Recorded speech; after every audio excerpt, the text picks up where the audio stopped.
जब किसी ने धनुष को नहीं तोड़ पाया, जनक जी ने जब उदास होकर कहा कि अब जन को माखे भटमानी वीर विहीन मही में जाने, जो जनते हो बिन भुवि भट भाई तो प्रण कर होते हो न हसाई। यदि मैं पहले से जानता होता कि इस धरती पर कोई वीर है ही नहीं जो शिव धनुष को तोड़ सके, मेरी प्रतिज्ञा पूर्ण कर सके, तो मैं ऐसा प्रण करके अपनी हंसी कभी ना करवाता। आज मुझे पता चला कि यह धरती वीरों से खाली है। तब लक्ष्मण जी ने जैसे ही सुने, कही जनक जस अनुचित वाणी विद्यमान रघुकुल मन जाने। लक्ष्मण जी को बहुत क्रोध आया। उन्होंने कहा कि जनक जी ने रघुवीर के होते हुए जिस समाज में रघुवंशन में जह कोई हुई तई समाज अस कहे ना कोई, जिस समाज में रघुवंश का कोई बालक भी बैठा होता है उस समाज में ऐसा बोलने का किसी का साहस नहीं होता कि धरती वीरों से खाली है। और रघुवीर के होते हुए जनक जी ने ऐसे अनुचित वचन कैसे कह दिए। लक्ष्मण जी बोले, प्रभु यदि आप आज्ञा दें तो ये धनुष क्या चीज है, पूरे ब्रह्मांड को गेंद की तरह उछाल करके अपने कंधे पर रख करके 100 योजन तक दौड़ा लिए चला जाऊंगा। और इस धनुष को तोड़ो छत्रक दंड जिम तब प्रताप बलनाथ, आपके प्रताप से कह रहा हूं कि इस धनुष को कमल की डंडी के समान तोड़ दूंगा। और जो ना करूं प्रभु पद शपथ करो ना धरो धन्यवाद। आपके चरणों की सौगंध खाकर कहता हूं, यदि ऐसा ना कर पाया तो जीवन में कभी धनुष बाण को हाथ नहीं लगाऊंगा। लक्ष्मण जी के वचन सुन करके लखन सकोप वचन जे बोले, डगमगान मही दिग्गज डोले। धरती भी डगमगाने लगी, अच्छे अच्छे दिग्गजों का धीरज डोलने लगा। तब सह नहीं रघुपत लखन निवारे, प्रेम सहित निकट बैठारे। राम जी ने उन्हें शांत किया। और फिर विश्वामित्र जी ने जब प्रभु श्री राम को आज्ञा दी कि हे राम उठाओ राम भंजन भव चापा, मेटा होता तो जनक परितापा, तब गुरु आज्ञा से श्री राम जी ने सीता जी के मनोरथ को पूर्ण करने के लिए, समस्त नगरवासियों की मनोकामना को पूर्ण करने के लिए उस धनुष को खेल ही खेल में उठा लिया। लेत चढ़ावत खेचत गाढ़े, काहू ना लखा देख सब ठाणे। इतनी जल्दी प्रभु ने उस धनुष को उठाया, उसकी प्रत्यंचा को चढ़ाया, उसको खींचा, और कब धनुष टूट गया किसी ने देख भी नहीं पाया। उसके 2 टुकड़े कर दिए। धनुष टूटने की ध्वनि तीनों लोकों में गूंज गई। और उस समय बड़ा जो भयंकर शब्द हुआ, जिस शब्द को परशुराम जी ने भी सुना, और वो समझ गए कि शिव धनुष का किसी ने भंजन कर दिया। इधर देवता पुष्पों की वर्षा कर रहे हैं। सीता जी सखियों के साथ बरमाला लेकर पहुंचती हैं, प्रभु को बरमाला पहनाती हैं। बड़ा सुंदर दृश्य है। सखियां मंगल गीत गा रही हैं, श्री राम जी से प्रार्थना कर रही हैं। झुके जइयो तनके रघुवीर, लली मोरी छोटी है। झुके जइयो तनके रघुवीर, लली मोरी छोटी है। झुके जइयो तनके रघुवीर, लली मोरी छोटी है। क्योंकि सीता जी के हाथ राम जी के गले तक नहीं पहुंच रहे हैं, इसलिए सखियां गा रही हैं। क्योंकि वर्णन आता है वाल्मीकि रामायण में कि जब श्री राम जी 27 वर्ष के हुए थे, तब सीता जी ने युवा अवस्था में प्रवेश किया था, किशोर अवस्था को पार किया था। और किशोर अवस्था आज के नियम में कोई 16 साल तक मान्य है, कोई 18 साल तक मान्य है, उसके बाद युवा अवस्था लगती है। तो राम जी और सीता जी की उम्र का अंतर आप स्वयं समझ सकते हैं, इसलिए सखियां गा रही हैं। छोटी है मोरी छोटी है, छोटी है मोरी छोटी है, छोटी है मोरी छोटी है, छोटी है मोरी छोटी है। राम जी का विवाह जिस समय हुआ है, वाल्मीकि रामायण में वर्णन आता है कि जब वो 15 वर्ष के हुए थे, 16वीं वर्ष में प्रवेश किया था, तब विश्वामित्र जी के साथ वन की ओर गए थे। लेकिन सीता जी की उम्र का वर्णन तब आता है जब उन्हें वनवास दिया जाता है। तब उनकी माता कहती है कि पुत्र तुम 27 वर्ष के हो चुके हो और हमारी पुत्र वधू ने तो अभी युवा अवस्था में प्रवेश ही किया है। उस समय उनकी अवस्था का वर्णन मिलता है और इसलिए उस अंतर के कारण सिखियाँ कहती हैं छोटी है मोरी छोटी है छोटी है मोरी छोटी है झुकी गइयो झुकी गइयो कनकी रघुवीर लली मोरी छोटी है। झुके जाइयो कनक रघुवीर लली मोरी छोटी है। राम जी जब नहीं झुके, सीता जी ने लक्ष्मण जी को इशारा किया दे वर, यदि आप वर दे रहे तभी ये वर मिल रहा, नहीं तो नहीं मिल रहा। वो समझ गए। लक्ष्मण जी प्रभु के चरणों में गिर पड़े।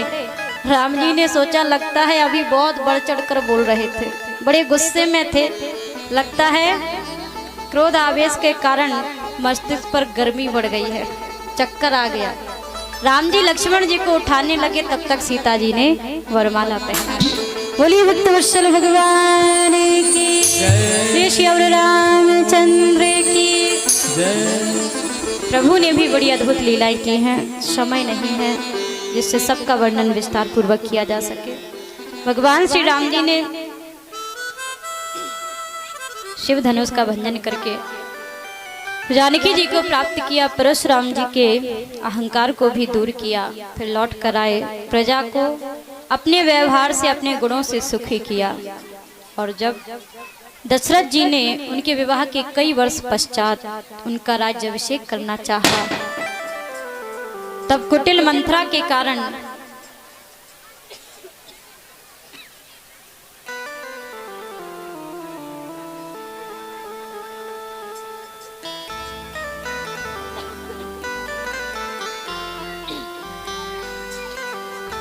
कैकई ने अपनी दासी मंथरा के बहकावे में आकर के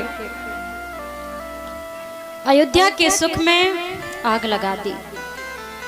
अपने पुत्र के लिए राज सिंहासन, भगवान के लिए वनवास मांगा और माता पिता के वचनों का पालन करने के लिए प्रभु वनवास भी भोगते हैं, उनके वचनों को पूर्ण करते हैं, वन में ऋषि मुनियों पर कृपा करते हैं, राक्षसों का संहार करते हैं। सीता जी का जब हरण होता है तो प्रभु वानर भालुओं की सहायता से समुद्र पर पुल बांध करके, जो 100 योजन का समुद्र था उस पर केवल 5 दिन में ही वानर भालुओं ने पुल बना लिया था। उस पार जाकर के प्रभु ने वानरों और भालुओं की सहायता से लंका पर आक्रमण करके रावण के साथ युद्ध किया। उस राक्षस राज रावण का संहार करके सीता जी की अग्नि परीक्षा करा करके उन्हें अपने साथ लेकर के आए, राम राज्य की स्थापना की, धर्म की स्थापना की। अंत में प्रजा के अपवाद के कारण उन्हें अपनी निष्कलंक पत्नी सीता का त्याग करना पड़ा। और फिर जब प्रभु अपने भक्तों के साथ अपने निज धाम को पधारते हैं, भगवान श्री राम के जो पुत्र हैं कुश और लव, जिन्हें सभी जानते हैं, लक्ष्मण जी के भी 2 पुत्र हैं जिनके नाम है अंगद और चित्रकेतु। भरत जी के पुत्र के नाम हैं, उनके भी 2 पुत्र हैं जिनके नाम है तक्ष और पुष्कल। शत्रुघ्न के पुत्रों के नाम है सुबाहु और श्रुतसेन। चारों भाइयों के 8 पुत्र हुए हैं। अयोध्यापति जो महाराज श्री राम के पुत्र कुश हैं, कुश के पुत्र हुए अतिथि, अतिथि के पुत्र हुए निषद, निषद के नव, नव के पुंडरीक, पुंडरीक के क्षेम धनवा, क्षेम धनवा के देवानीक, देवानीक के अनिह, अनिह के पारियात्र, पारियात्र के वलस्थल, वलस्थल के वज्रनाभ, वज्रनाभ के खगन, खगन के विद्रति, विद्रति के हिरण्यनाभ, हिरण्यनाभ के पुष्य, पुष्य के ध्रुवसंधि, ध्रुवसंधि के सुदर्शन, सुदर्शन के शीघ्र, शीघ्र के अग्निवर्ण, अग्निवर्ण के पुत्र होते हैं। सुदर्शन के पुत्र हुए अग्निवर्ण, अग्निवर्ण के शीघ्र और शीघ्र के पुत्र हुए राजा मरु, जो आज भी जीवित हैं और कलाप ग्राम में तपस्या कर रहे हैं। सूर्यवंश के राजा मरु और चंद्रवंश के राजा देवापी, जिन्हें मरु देवापी के नाम से जाना जाता है। जब कलयुग में सूर्यवंश और चंद्रवंश नष्ट हो जाएंगे तब मरु देवापी को ही भगवान पृथ्वी का भार सौंपेंगे। उनके राज्य से सतयुग का आरंभ होगा और सूर्यवंश और चंद्रवंश की पुनः स्थापना होगी, उस वंश का विस्तार होगा। इस प्रकार सुखदेव भगवान ने राजा परीक्षित को सूर्यवंश की कथा सुनाई। इसके पश्चात अब वो चंद्रवंश का वर्णन करेंगे। बोलिए भक्तवत्सल भगवान की जय। सभी प्रेम से दोबारा भगवान का संकीर्तन करेंगे। इसके बाद चंद्रवंश की कथा को श्रवण करेंगे और भगवान श्री कृष्ण का जन्मोत्सव मनाएंगे।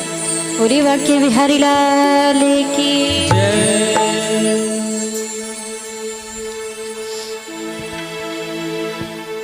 सभी भाव के साथ गाएंगे। तेरी बिगड़ी बन जाएगी तू राधे राधे, तेरी बिगड़ी बन जाएगी तू राधे राधे बोल। तेरी बिगड़ी बन जाएगी तू राधे राधे बोल। तेरी बिगड़ी बन जाएगी तू राधे राधे बोल। राधे राधे बोल तेरा क्या लागेगा मोह। राधे राधे बोल तेरा क्या लागेगा मोह। राधे राधे बोल तेरा क्या लागेगा मोह। राधे राधे बोल तेरा क्या लागेगा मोह। तेरी तेरी बिगड़ी बन जाएगी तू राधे राधे। तेरी बिगड़ी बन जाएगी तू राधे राधे बोल। तेरी बिगड़ी बन जाएगी तू राधे राधे बोल।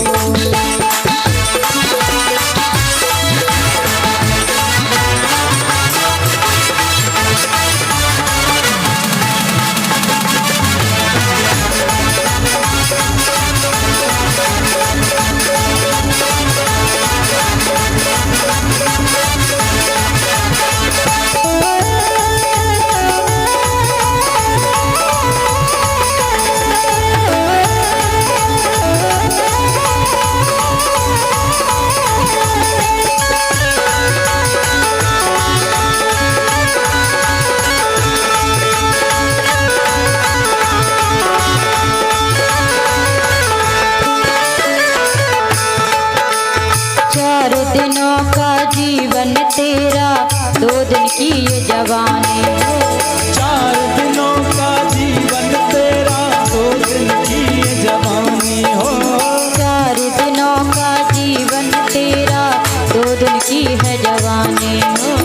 4 दिनों का जीवन तेरा, 2 दिन की ये जवानी हो।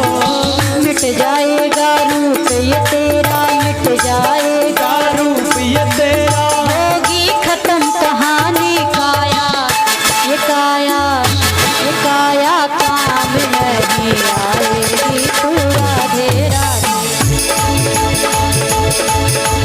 जाएगी तू राधे राधे बोल।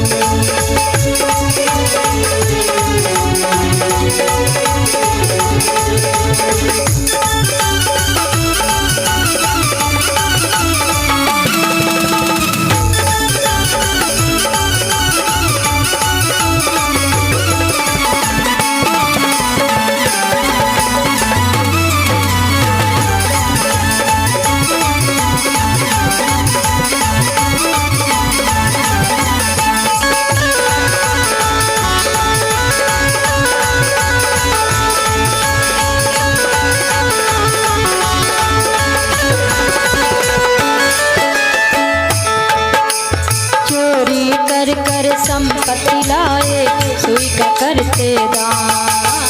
चोरी कर कर संपत्ति लाए, फल तो अच्छा चाहते हैं लेकिन दान, जो चीज किसी के काम की ना हो वो पूजा में लगा दो। पूजा पाठ के लिए जब कोई चीज लाते हैं, चाहे फल हो चाहे अन्नदान हो, तो बेकार लाते हैं। कैसी? जो हमें ना खानी हो। ये यदि कोई भिक्षुक आता है भिक्षा मांगने के लिए तो साफ सुथरा अन्न नहीं देंगे, जो सड़ा घुना हो वो डाल देंगे। और बदले में क्या चाहते हैं, भगवान फल अच्छा दे, जैसा बोओगे वैसा ही तो पाओगे। पर भगवान के सामने चतुराई दिखाते हैं। चोरी कर कर संपत्ति लाए, सोई का करते दान।